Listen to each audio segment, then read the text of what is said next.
staying the course to anything becomes a lot easier when you believe first that the thing is already done, and you can see it and you can feel it and you can know it in your body that the thing that you desire is done.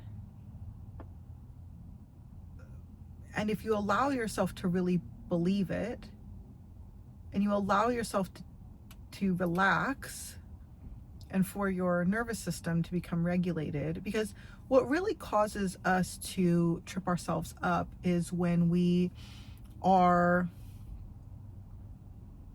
making decisions from a dysregulated nervous system. And what causes our nervous system to become dysregulated?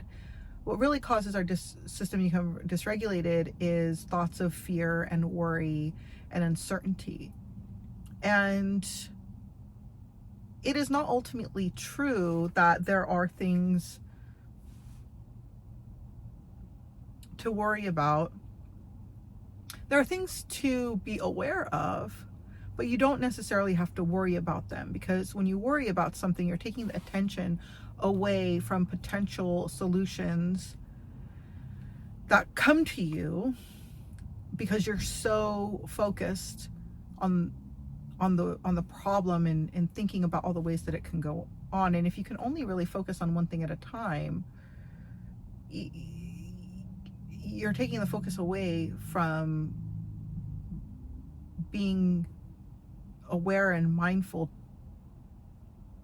toward the little whispers and nudges of where to take action. The ones that we don't necessarily see how all of those actions, when connected together, come up with a solution, but there's something in us that knows on a deeper level that if we follow these actions and you follow the path, then something beautiful happens, or we encounter a miracle that we didn't expect. And so I'm trying to think of a good example that illustrates this. But I think that even with food, and if you've been working on losing weight, like for me, I've been working on losing weight postpartum, and I've lost over 50 pounds. And when I sit and I worry that it's never going to come off, or that my efforts they're not making a difference, even though I have evidence, right, that I've lost over 50 pounds. If I allow myself, because I had a bad day, or I was struggling with something, or if I was stress eating over something, that if I allow myself to believe that me struggling, even for like a little while, right, and say the scale doesn't move for like a prolonged period, say it's like a week or 2 weeks or something, or even longer. But to me, that's just mostly evidence of like, where have I been placing my focus? Have I been placing my focus on how things are working, and every step that I'm taking, that it is adding up and it's compounding into the greater result, which is weight loss?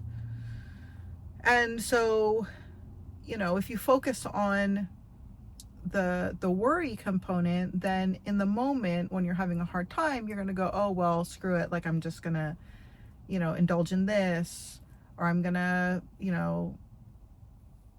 just lay in bed all day and not move my body. And over time, right, it's not one thing that causes the result, it's the compounding of all of the decisions that you're making. So if you're focusing on the fact that you are, of your worry, then it's going to take you away from taking those little steps. And one of the things that I found works for me really well is anytime that I'm feeling like I want a snack, or anytime I'm feeling like fidgety or anything where I just want to go and grab some food, it's like sitting there and asking myself, like, do I, like, what do I really want right now? And I've done a video about this before, like a live version where I was talking about Deepak Chopra's book. I think it's called What Are You Really Hungry For? Or something like that. But it's, I mean, along the same lines, right? Like asking yourself, like, what is it that I really, really desire in this moment? Because when you allow yourself to have what it is that you really, really desire, you can have a little bit of it and then you move on. But if you don't allow yourself to have what it is that you desire, you're having the thing that you don't actually want, but you think it's the right thing to do or that you should do, but you still ultimately desire the other thing, which then later you go back to and you eat anyway, or you even go off and like binge eat that thing because, and then you have like guilt associated. So it's like taking yourself away from this, or myself, right, away from this idea of like, I should do this, stick to the plan, stick to the plan, stick to the plan. I think it's great to have an outline, a structure, right, a loose plan of like, oh, I feel good, I feel really good when I incorporate, leafy greens and fruits and vegetables and protein and things like that. But also, like, even within that structure, going, is what I really want today a salad with, chicken and olives and, cheese and egg and dressing or whatever it is that you're having? Do I really want that? Or do I really want a sandwich? Or do I really want, what is it that I really, really desire? Is it steak, not steak, or sure, steak, or steak and potatoes, or like eggs and sausage, or whatever it is, right? And I think that when you are honest with yourself about what it is that you really desire, then you can go, okay, like within that desire, or from that desire, how can I work within the loose structure of the foods that make me feel really good, physiologically, right, that make my body feel really good, that I can utilize and incorporate into what it is that I'm eating. And you can also, within that structure, then incorporate things that would be considered more indulgent or whatever, and it's not really going to impact you very much if you're staying within that loose structure of like, do I actually feel really great when I eat, half a chocolate cake in one sitting, as opposed to after not allowing myself to have it and saying, oh, let me eat all of these healthy other things and deprive myself and deprive myself and deprive myself, or go to the place where it's like, oh, you know what, like I'm eating the things that when I eat them I feel really good, and I also get to have the thing that I desire, which is some chocolate cake. And what feels really good to me when I'm eating that cake is to have like a few bites and go, oh, am I satisfied with this? No? Okay, bite or two more. And maybe sometimes it's even more than that, right? Like I'm sitting outside of a Dairy Queen right now about to go and get like a Blizzard for me, a Blizzard for James, and maybe one for Bubs, or maybe we'll all share. I don't know. But this is, real time, real life stuff, right? Which is like, no, I felt like I wanted to really, what I really desire right now is to have a Blizzard, and maybe I'll eat the whole thing, and maybe I don't want to eat the whole thing, and either way, that's okay. And because the rest of my week I've been going from this place of like what feels really good to me to eat, which has included the rainbow of foods, right? So it incorporates veggies and fruits and protein and carbs and all of these things in a way that feels really good. And I have a general understanding of like, how much protein, how many carbs, how many veggies, whatever, to be eating to make that helps me feel in balance. And then when I do that, and I do that for a prolonged period of time, something like having a dessert, an indulgent dessert at the end of the week, is not going to impact me in the way that, say I had the indulgent dessert every single day because I was like trying to do the things that I should do every single day, but I was super miserable. So because of that, the way that I'm going to like reward myself or like, rebel is going to be to just have that treat every single day.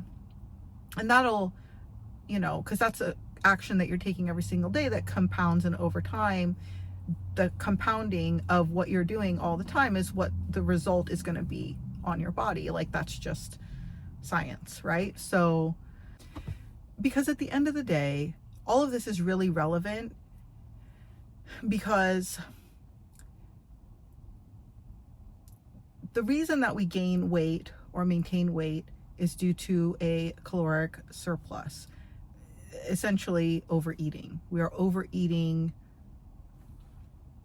above what our caloric needs are, the amount of energy that we need to stay at whatever size that we're at. Or if we want to, lose weight, we're going to need to be in a caloric deficit, essentially burning more energy than we're consuming, right? And you can do that through eating less, moving more, eating less, not moving more, and moving more. And, well, you get what I'm saying. Essentially, you need to be consuming, you need to be burning more than you're consuming. So there are a number of ways to do that. But when we are eating what it is that we desire, as opposed to what we think that we should be eating, it's keeping us from ultimately going into a caloric surplus. Because when we feel when we feel deprived, what do? We rebel. And when we rebel, we overindulge, right? So understanding how you're feeling, again, component like of the feminine, is where our feelings are so important, right? That when we listen to ourselves and we listen to our bodies and how we're feeling, and we're doing that consistently and not shoving that down, then we're able to, on a very practical level, stay in a caloric deficit or even a maintenance, right? If you're not necessarily actively trying to lose weight, you can stay where you are as a instead of being in a surplus and gaining weight. So our feelings are very much tied to the actions that we take, and our feelings impact our behavior. And when I reaffirm to myself that, like, I am a feminine being, my essence is feminine, and my feelings are so important, and to not deny that part of me, and to allow myself to feel and be led by my feelings and my intuition, while also incorporating masculine structure, then there's a nice balance that's struck, and you're able to lose weight without feeling like you're being so deprived. And this also is pertinent to and applicable to movement. Like, if you want to incorporate movement and not just eating less, but if you move more while eating less, then you're able to then it's like even more easy to lose weight.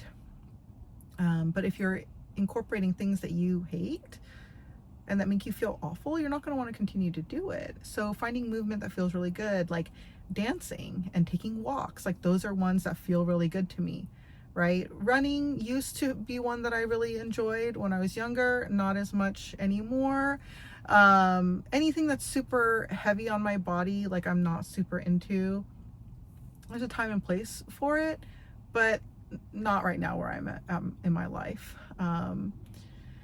So yeah, allow yourself to listen to yourself, to feel into what it is that you desire, and from that place you can find what it is that you enjoy, which will make the whole process so much easier while allowing you to still reach your goals. So I don't know if I said the same thing like 15 different ways, but I hope one of those ways resonates if you are struggling. And if you're struggling and if you have any questions, you can leave your comment in the questions or in the comment section below, or your question in the comment section below. I don't know if I said that incorrectly the first time. And yeah, I'd love to hear if you have any other questions about feminine, masculine energy, anything you'd like to know, how to approach certain things, what you're struggling with in terms of getting results, things that you feel like you've been pushing so hard in, but you don't want to push so hard anymore and you're looking for alternative or alternate perspectives. I'd love to,